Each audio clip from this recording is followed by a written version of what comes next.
Warri macaafa qulqulluu qabdan macaafa Saamu'eel isa tokkoffaa 17 lakkoofsa 47 irraa kaanee gabaabaatti wajjin ilaalla. Nan dubbisa akkasidha. Lolli kun kan Waaqayyooti waan ta'eef Waaqayyo harka keenya keessa si buusa.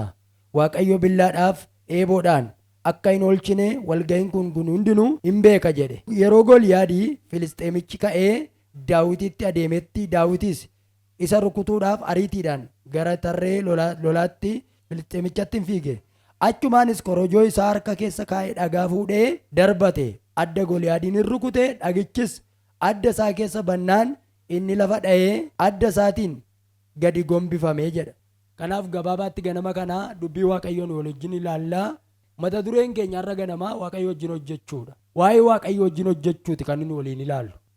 Biyya lafaa kana irratti utuu gara Waaqayyo wajjin hojjechuun dhaqin namni kan inni biyya lafaa irratti uumameef hojiidhaaf uumame. Seera uumaa boqonnaa 2 keessatti wanti nu guddifnee arginu Waaqayyo kan nama uumeef hojiidhaaf. Waaqayyo uumama hundumaa keessaa uumeef hojiidhaaf uume Waaqayyo. Namuma kan ta'e lafarratti dhalate kun ijoolleetti xiqqoon garaa keessa hartu harka irratti baatamtee jirtu nama kan ta'e Waaqayyo hojiidhaaf lafarratti uume. Namni Waaqayyo hojii dhaabuu haa taa'uu haa rafuu jedhee uume tokkoyyuu hin jiru. Hojiidhaaf nu Waaqayyo akka jedhe yeroo seera uumamaa hundumaa raawwatee jedhee jannata Eden keessatti Addaamiif waan yeroo uume akka isaan hojjetaniif uume. Akkas jedhe biqiltuu kana hundumaayyuu sisirreessaa keessa deemaa ta'e hojiidhaaf uumamtan jedhee. Kanaaf waa'ee Waaqayyo wajjin hojjechuutti isin fida ganama kana. Akkamittiin hojii hojjenna kan jennuu fi nuyi kophaa keenya hojii hojjennee galmaan geenyu tokkoyyuu hin qabnu. Akkasuma immoo nu hojii dhaabnee Waaqayyos hojii nuuf hojjetu tokko hin qabu. Kanaaf Waaqayyos ati hojii dhaabdee isin hojii dhaabdanii Waaqayyos hojii isiniif hojjetu tokkoyyuu hin qabu. Isin immoo kophaa keessan hojjettanii galma ga'uu hin dandeessan. Kutaan amma dubbadhe keessatti kan isin barsiisu yeroo tokko yeroo baay'ee balaafamaa ture macaafa kana keessaa. Barri sun ijoollee Israa'eliif bara dukkanaati, bara lolaati. Lolli isaaniif isaan gidduu jiru maanni yottan lolli amma jalqabemin. Ijoollee Israa'eliif warra Filisxeem gidduutti lola gurguddaa ture. Akkuma ammarrayyuu jarroo lolaa jiru. Jarri harrumayyuu meeshaa gurguddaa waltumaa jiru. Isa miti lolli isaan gidduu barichaa lola ulfaataa ture. Bara sana Gooliyaadi mootiin warra Filisxeemotaa ijoollee Israa'eliin halkanii guyyaa boossa ture. Daawiti ijoollee isee keessaa guyyaa tokko abbaan isaa akkas jedhe gara dirree waraanaa kana dhaqitimee waan ijoolleen koo keessa jiran ilaali jedhee galaatti kenne. Galaa baatee dhaqe. Hangafoonni isaa hedduudha. Hangafoonni Daawiti lolatti kan hirmaatan jechuudha. Isa booddee Daawiti gaafa gara lolaa dhaqu namni hundinuu hin boo'a. Maal jedhee barichi bara boo'ichaati. Warri waraanan hin boo'u. Warri meeshaa adda addaa baatan hin boo'u. Imimmaan dhangalaasu. Daawiti gidduutti maal jedhee maaliif boossu jedhee gaafate. Gaa maaliif boossu jedhee gaafatu akka jedhan jarri kun. Lolli kun nutti cimee nutti ulfaatee jira. Maal goon waan ittiin hojjennu tokkoyyuu hin qabnu. Nutti hammaatee jiraadhaan akka jedhe Daawiti. Amma lola kanaa nan lolaa jedhe. Lola kanatti hin fufaa jedhe. Fuula Gooliyaaditti sachi nan ba'aa jedhe. Namoonni baay'een waa'ee kan Daawit hin dubbadhu hin dandeessu ittiin jedhan. Hojii kana dhaabuu hin dandeessu, lola kanurraa dhaabuu hin dandeessu. Nuyyuu warri meeshaa gurguddaa qabnu yaallee dadhabneedhaan. Daawit akkas jedhe. Ani nan danda'a jedhe. Amma kophaa koo miti jedhe. An kophaa koo miti jedhe. Waaqayyo na wajjin waan jiruufi yooman hoolaa tissuudhaa dhufeeyyuu yooman shaakala lolaa baay'een qabaanneeyyuu isa sin beektan kanan beeku yoo ta'eyyuu har'a Waaqayyo na wajjin jiraa jedhe. Daawit akkas jedhe utuma lollitti cimee jiru Waaqayyo nu wajjin jiraa jedhe. Attam jedhanii gaafatan Saa'ol akkas jedhe geggeessaa biyyaati. Daawit ati maal beekta dur maal godhaa turte jedhee Daawitiin gaafate. Daawit akkas jedhe ani durii jedhe hoolaa yeroon tiksaa ture Waaqayyo akka na wajjin jiru lafa honaatti shaakalee beekaa jedhe. Waaqayyo akka na wajjin jiru lafa honaatti lafa horii tissutti shaakala isaa qabaa. Yeroo leenci yookaas amaakiti hoolaa abbaa kootii qabu afaan isaa keessaa baaseen afaan isaa keessaa fuudheen harkaa baasaan ture jedhe. Yeroo tokko yeroo lolli naannoo keenyatti baay'atu yeroo lolli biyya keenyatti baay'atu namoonni baay'een abdii kutatu. Waaqayyo nu wajjin hin jiru ni yaadda'u. Ergaan isinii qaba dhaggeeffadhaa. Lolli ammam yoo baay'ateeyyuu Waaqayyo nu wajjin jira. Yoo lolli mana keessan keessa halkanii guyyaa isinitti baay'ateeyyuu Waaqayyo nu wajjin jira. Isa booddee Daawit akkas jedhe ati eenyu wajjin hojjettaa? Eenyu wajjin loltaa? Eenyu si faana jirannaan? Waaqayyootu na wajjin jira jedhe. Waaqayyo na wajjin waan jiruuf maalan godhaa? loluu nan danda'a, mo'uu nan danda'a. Waaqayyoo wajjin hojjechuudhaaf shaakala mataa keenya duwwaan bu'aan qabu. Akkuma kana immoo Waaqayyoon nuuf hojjete jedhanii namoonni ta'an lakkoofsan qaban.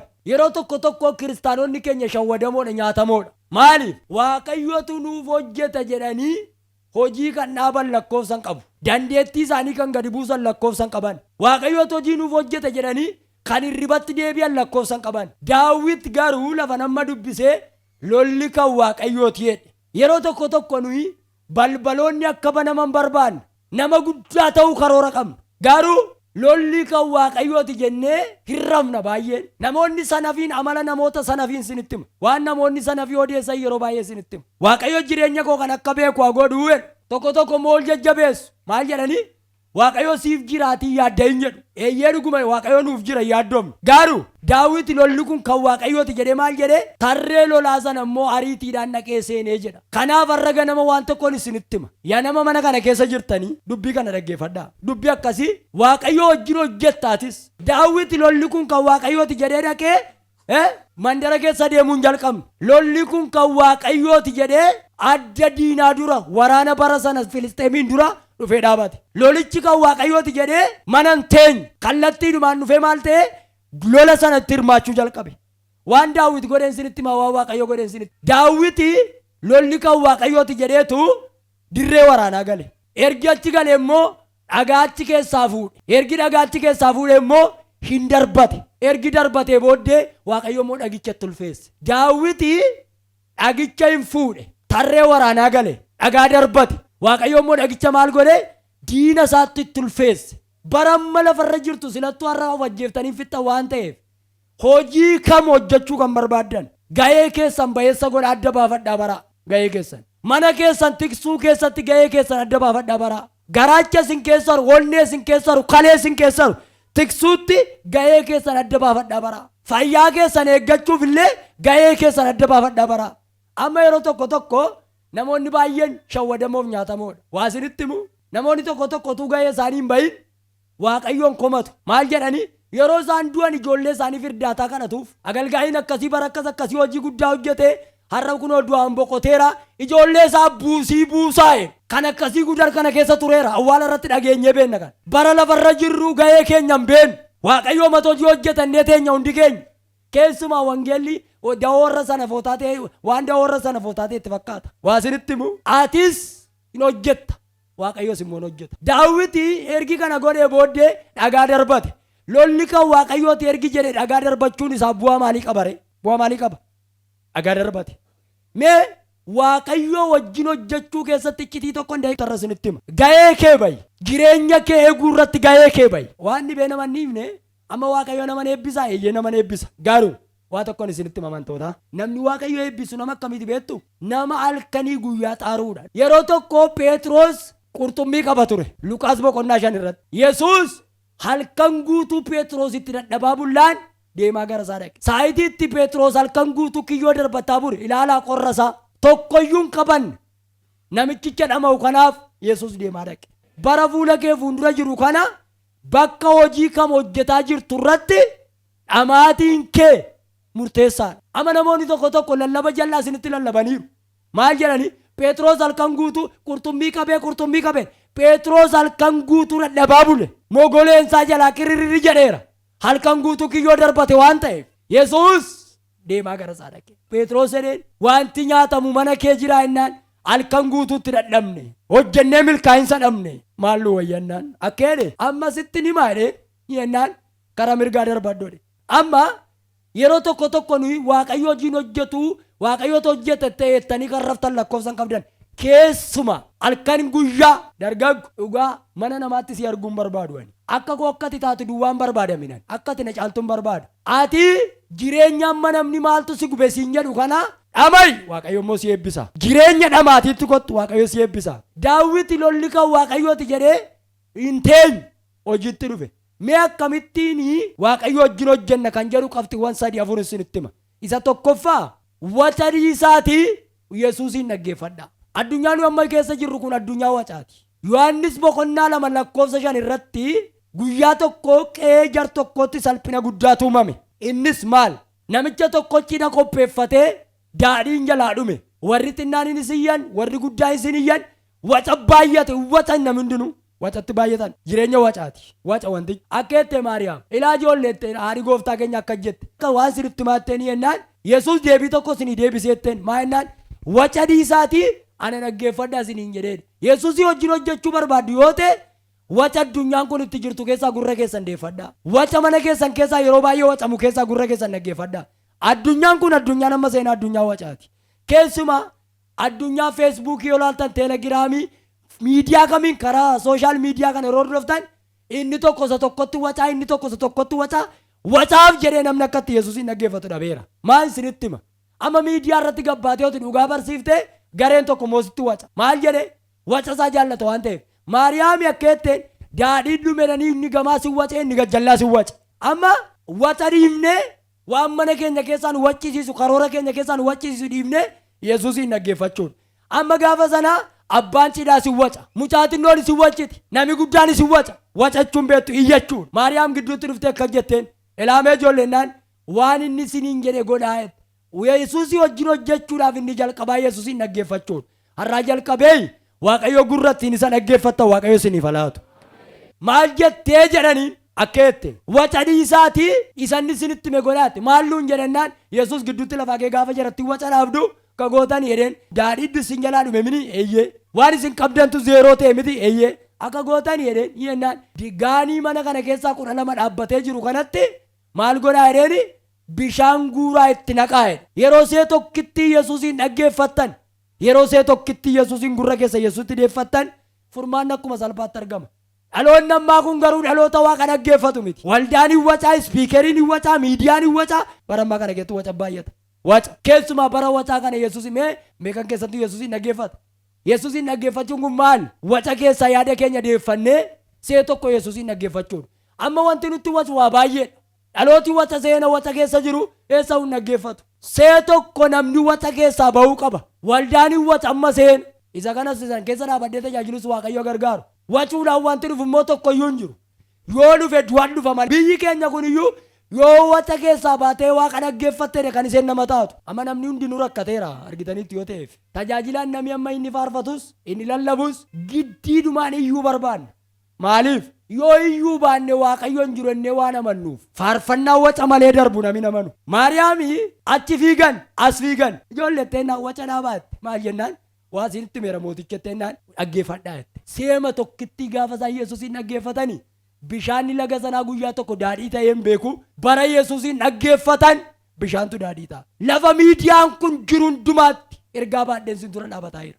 Itoophiyaa wacuuf karoora baafattee jirti addunyaa wacaaf addunyaa wacaa taatee jirti maaliif waca yoo jettan wanti itti dhufe kun girgir godhaa jira lafa jirtutti iddoo jirtutti ana Waaqayyo isa waaqarra ta'e na dhaggeeffadhu wanta akkaata argitee hin beekne hojiin si duukaa jalqabaa hadhaa jireenya keetiin mi'eessaa dhe Waaqayyo tajaajilaa cimaa bara kana keessaan sinitti hima namoota biyya kanaa wajjin gadi ba'ee wacuu kan hin barre feesbuukiin gadi ba'ee wacuu kan hin barre biiroo tol galee kan kadhatu amma seename dhiifamanaa godha namni yoo gaaratti ba'ee kadhatees footoo akka jilbeenfataa jirtutti poosti godha isobaa nuuf soomaa jira seetu miti masin miidiyaan gurguddaan beessuu danda'a kan dhugaatti kadhatan jiru jechuun miidiyaan kan kallattii dabarsan isaan jechuu qominan nami seenaa waan dhoksuun barbaadu waca amma kadhannaa garee kadhannaa horattan waca baay'ata mee waa tokko na dhaggeeffadhaa Yesuusii wajjin hojjechuu barbaadu manni keenya illee waca goolii jeequmsa waca keessaan baatu taanaan Yesuusii hin argitu see tokko waca keessaa miillan fuutu taanaan waan isinitti hima Waaqayyo wajjin hojjechuuf waca keessaa baanee waaqa dhaggeeffataa hojjechuu amala wacaa keessaa bahu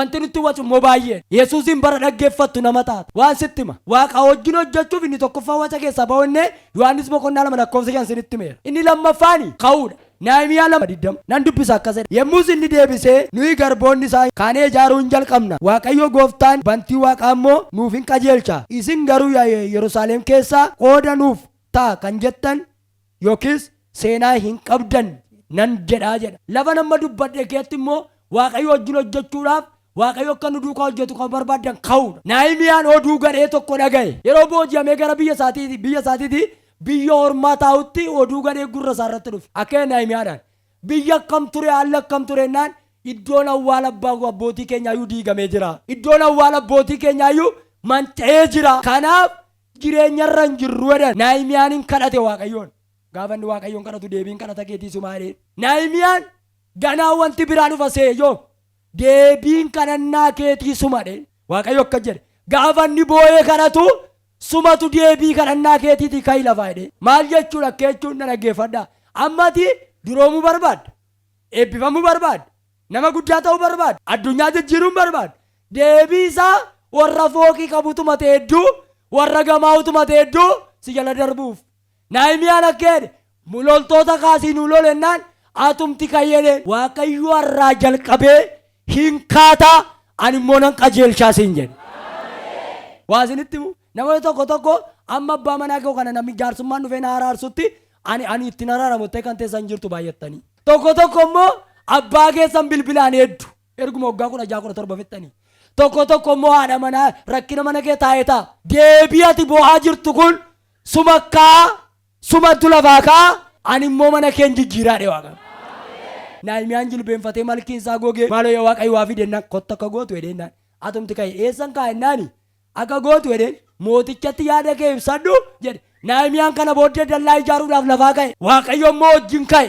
Amma baay'een keenya rakkina mana keenya keessaaf qe'ee keenya keessa kan dhufee jiruu fi maal jennee irra beektu alaa eenna. Ammas keessaa kan abbaan rabsaa ol hin jiru kan abbaa baaru areeditti bee areedilaa harrii yaaseera abbaatti dawwaleetu ammayyuu areedii harree baaseera gurbaa kana abbaabbaan jabbii gurguri sangaa gurguri mee waaqa sodaadhu mee gooftaan sitti argisu inni tajaajilu kun erga harrii baaftees abbaatti dawwaltati erga areeda baaftees mee waa'ee ka'uu tokko sinitti garamitti kaana kan jedhuuf baay'een keenyaa jechuudha. Gara nuti kaanetu nu balleessaa jira. Baay'een namaa sobatti ka'eera cabarbarinatti ka'eera. Aatiin kaatu taanaan hojii keettiin kaatu taanaan nagada keettiin kaatu ka'uu wanti amma barataa rafuu amma mee keessumaa barattoon keessumaa naggaadoon keessumaa agalgaa'uun namni haftaan hin jirtan wanti ka'uu caalu hin jiru. Amma mee nama simbukkee jiru akkamitti dhufteenaani sagalee guddaa walitti kaanee dhufneedha. Kaatanii bakka jijjiirratanitti moo hin jijjiirre. Yoo tarka isaa ol diriirsa dhugaan asin eebbisa hararraa jalqabee hin kaataan waaqni immoo si qajeelcha. Yoosef lafinni itti abjoote maasii qonnaan bulaa keessatti lafinni itti xumure garuu dirree mootii irratti mootummaa irratti lafinni itti abjoote eessa Yoosef maasii qonnaan bulaa qe'ee warra qonnaan bulaati lafinni itti abjuusaa xumure garuu waajjira ministeera mootii warra Gibxi eenyutti dhiyaachuu hin dandeenya biiroo sana tokko achumatti dhalatte. Achumatti guddatte achumatti duute. Yoosef qarmii maasii namaa abbaa isaa keessatti abjoote bisiit garuu guyyaa tokko waajjira beeta mangistiitti abjuusaa raawwate. Gidduu kana karaa baay'ee jira qabsoo baay'ee jira maqaan isaa badeera ejjituu jedhame ani mana mootii maqaa balleessitee akkuma kana obbolaan isaa gurguraniiru. Lafi abjuu keetti xumurtu lafa tamma jirtu hin ta'in siifa darbu. Gudaritti abjuu keen xumuriin maqaa Yesuusiin. Konkolaachisaa namaa irratti akka hin duune mana kiraay namaa keessatti akka hin duune har'aa jalqabee hafuurri abjuu kee fuudhee ka'u gara kee dhufu. Qe'ee namaa jirtaa qe'ee kee keessatti xumuri. Eewutu dafee ameen jedha. Aladdoo mucaa warra qonnaan bulaa qamadii haamtutu yoo xaafii haamti abjuun argee jedhee ganama kee maal argitee abjuu kootiin bisii 11 bisii kootti sagadaan argee. Baadiyyaadhumaatti abjuutee namoota tokko diizaayinii hojjetaa jirtu bakka gammaddan galeen buna nagadaa galeen kana godhaa galeen tajaajilaa galeen mishigii galaa warri kun ergaan sinii dhufee rakkeedhe Waaqayyo abjuun kee achitti nafuunaan xumursiisadhe Waaqayyo. Addunyaan nama jabaa barbaadde gabaabaatti hin shorte wayi kanaman Nahimiyaan garuu kaanaa sasadaffaa Waaqayyo akkamitti nu duukaa hojjeta akkamitti Waaqayyo wajjin hojjennaa xinnoo qabnurraa amantii qabaachuu qabna. Saamu'eel tokkoffaa naa dubbisi yoo argattan abbaa lakkoofsa 48 irraa kaasii dubbisi. Yeroo Gooliyaad Filisteemichi ka'ee Daawititti adeemetti Gooliyaad Filisteemichi Daawititti ka'ee adeemetti Daawit isa rukutuudhaaf ariitiidhaan gara dirree lolaa seene. Achumaanis korojoo isaa harka kaa'ee dhagaa fudhatee darbatee adda Gooliyaadin hin rukute. Dhagichi adda isaa keessa bannaan innis lafa dha'ee adda isaatiin gadi hin gombifame. Inni dhumaaf qabxii inni dhumaa isinitti musu namni Waaqayyo wajjin hojjetu nama xinnoo ofirkaa qaburraa amantii qabuudha. Maallaqa guddaa baannu malee nu Waaqayyoon hin amannu. Waan xinnoo ofirkaa qabnutti baay'ee namannu nu. Kan nu ajjeese maal ni beektu sammuun koo sammuu namaatii gadi hin yaadnu hin danda'u kan jedhu. Daawit garuu dhagaa xiqqoo harkatti baatu furrisa keessa teessurraa amantii qaba. Har'aa jalqabee maqaa Yesuus Kiristoosiin jijjiiree maaraan gara keessana dhufu. Daawit dhagaa akkamii baata? Meena duukaa jedhan dhagaa furrisi baatu baatedha. Garuu irraa amantii qaba moo amantii hin qabu? eenyuun ajjeese deeman isa biyyaan taphate maaliin godhe waaqayyo akkasin duukaa hojjetuuf hin barbaaddu arga ol fudhadhu dandeettii xinnoo qabdurraa amantii qabaadhu har'aa jalqabee balbala keetti eebba nan fidaadhe waaqayyo meeyyaa wanti harka jiru dhimma baasa jedha.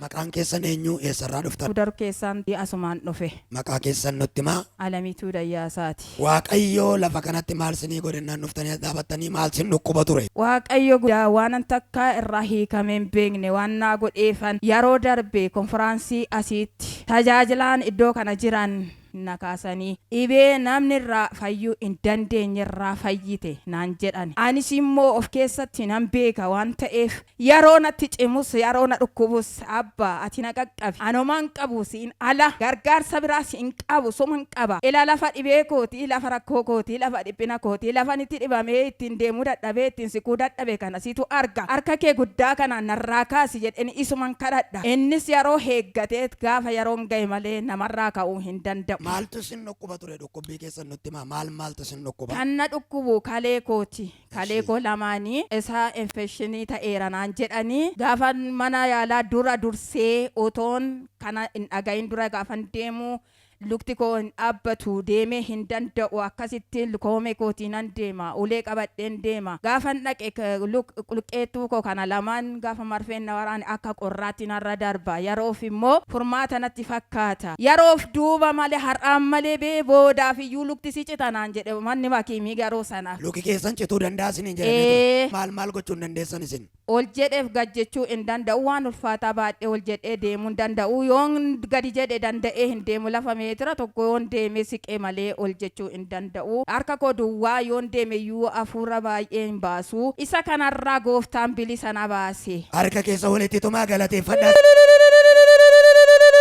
Bakka dhuftanii akkamitti isinii kadhatamee akkamitti fayyitan? As dhufeetaniin konfiraansii darbee gubbaarratti dhufeetaniin iddum kanatti ka'inaan je'ameen ka'eetaniin natti dubbatanii guyyaa gaaf sanaa kaasee lukti koo sejjetee deemuu danda'ee dhibee korraas fayyee boqonnaan argadhee eddasii akkanattan fayye waaqayyo gooftaan akkasitti na fayyise. Ililleef galataa dhangalaafa.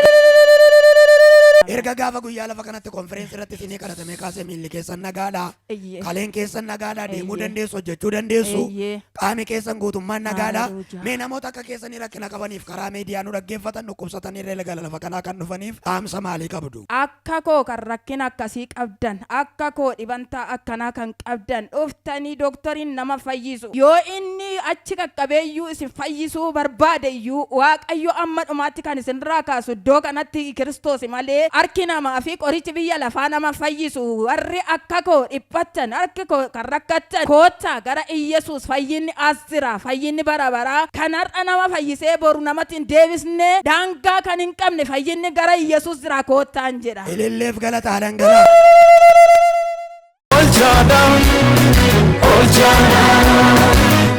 Maqaan kee eenyudha?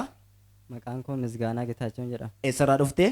Indila gama naannoo Faaffaate. Fakkanatti waaqayyoo maal si godhee maal si goonaan immoo dhugaa ba'umsaa fi waaqayyoo fuula saba kanaa fuuldura dhaabbattee mee dhugaa baatee kee tooraan nutti himi. Naannoo torbe tokko olii baay'een dhukkubsachaa ture. Baay'ee dhukkubsachaan ture achi okkolaan ture yeroo na dhufuyyuu gaaf sana baay'een okkolaan achi raajii namni waaqayyoo namni madaa ofirraa qabdu ka'ii jedhanii yeroo isaan dubbatan duuba sana keessan taa'ee ture dhuma garasiirran taa'ee ka'een gara fuulduraatti dhufe yeroo sanayyuu okkolaadhuma dhufe yeroo nas gubbaatti naaf kadhatanii.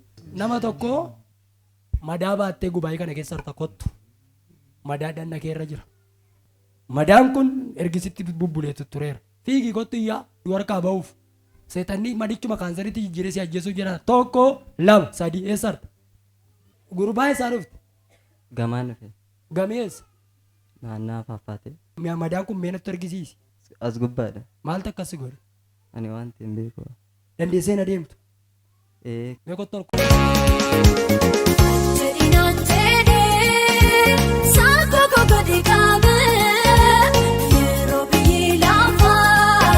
Harka bal'isi. Power!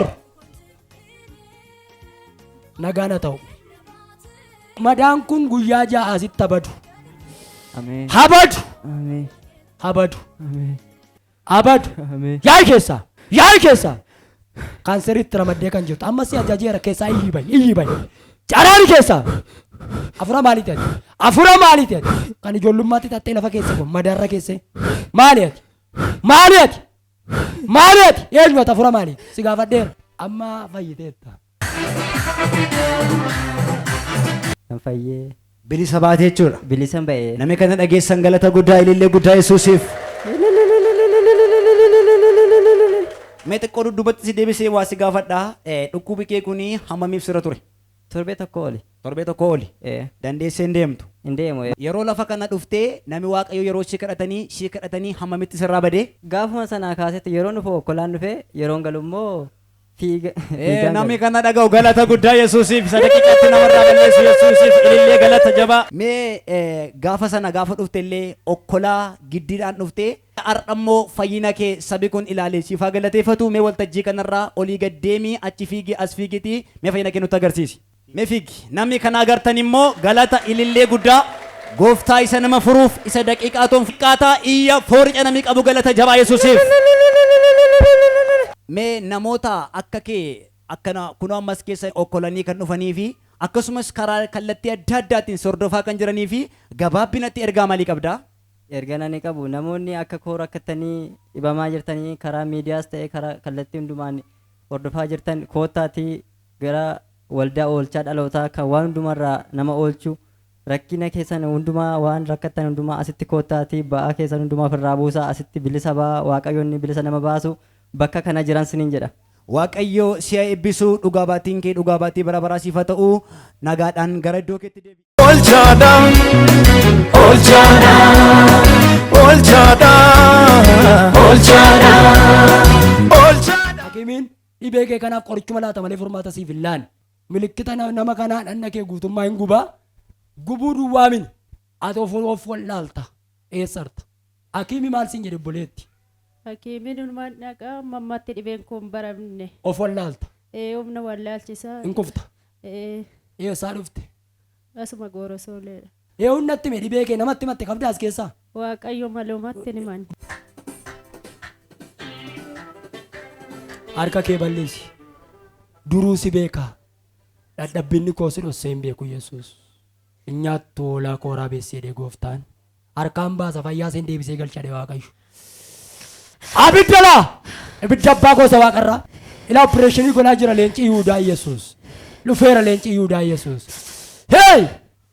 Afuuronni kun keessaa yaa'ii deem keessaa. Yaa'ii keessaa. Caraari keessaa. Yaa'ii keessaa. Si haa gubu. Afura maali natti himi. Afura maali ta'e? Si wajjin diinummaa qabna malee firummaa hin qabna afuurana. Afura maali ta'e? Afuura mooraa. Eessaatti mooramte? Eessaatti ergamte? Bara baay'een irra ture. Eeshee? Bara baay'ee irra turte. Akka isheen maal taatuuf? Akka ishiin marattu akka ishiin duutu. Eeshee? Amma eenyu kan si qabe? Waaqayyo. Sagalee guddaan caraan iyyisiisi keessa fayyadee. Tura dhaabbachiisi. Galata fidaa Waaqayyoof.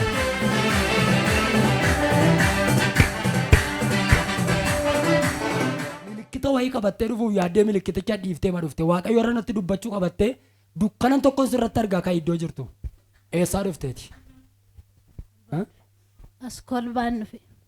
Milikkita fiddee dhufuu barbaaddee garuu milikkita qabattee hin dhufneeti. Qabaddeen dhufne yaadeen dhiise. Kottu. Maal taate? Jireenyuma kootu rabba shamaadha. Manuma gidduutti nagaan qabu.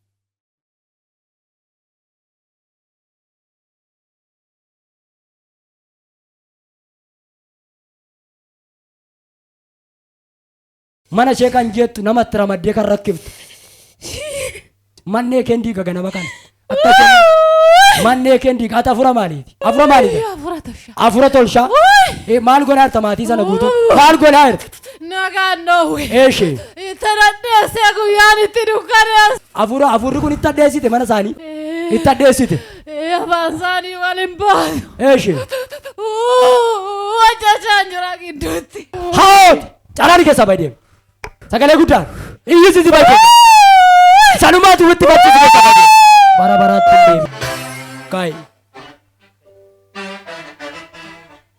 Maqaan kee? Maqaan koo ifeedha. Kottu. Kolbaa dhuftee? Gaa'ela qabda? Maaliif ol jettu ree? Sababa maaliif? Sababuma sana wallaale. ati nagaa fuutee galtaa manni kee nagaa ta'a guyyaa lama booddeetti ati nagaa akka keetti deebita deebitee dhuftanii dhugaa